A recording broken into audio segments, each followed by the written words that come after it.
Normalmente los cajeros están hasta el culo, ¿eh?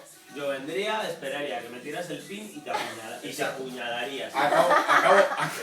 Y te apuñalarías. ¿Y es lo más efectivo? Y después no hay defensa. Y ya está. Pondría 6.000 euros. 6.000 euros. Ya. No hay efectivo. Se le marca 5.000. Y iría bajando hasta que... Pero como los planeros son subnormales, pues suelen hacer lo siguiente. Y de esta pierna no suele ser así. Es así.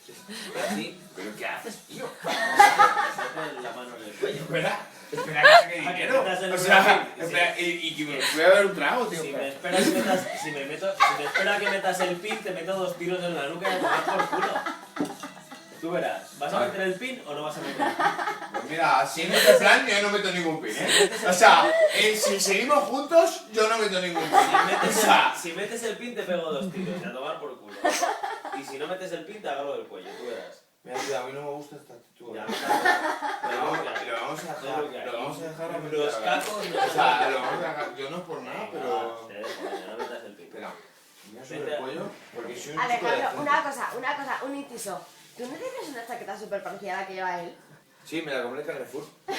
No, en serio, ¿no tienes una chaqueta súper parecida a él? No os desviéis del tema, venga, atracar. Estas chaquetas del Benham A ver. son duras. Espera, déjame feliz sacar dinero. Venga, chaval, yo te meto 2 tiros porque no he metido ¡Me el pin. están acercando! ¡Por Dios! ¡Oh! Y entonces lo primero que haces es que pones tus 2 manos aquí, ¿vale? No me des los huevos.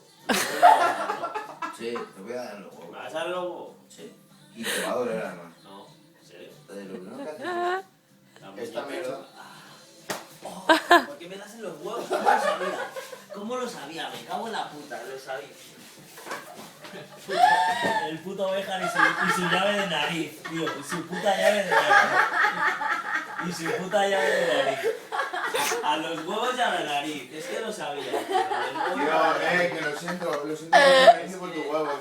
Sabía yo que había sido mejor esperarme que me tiras el pin y pegarte 2. Es que Es mucho más es que efectivo.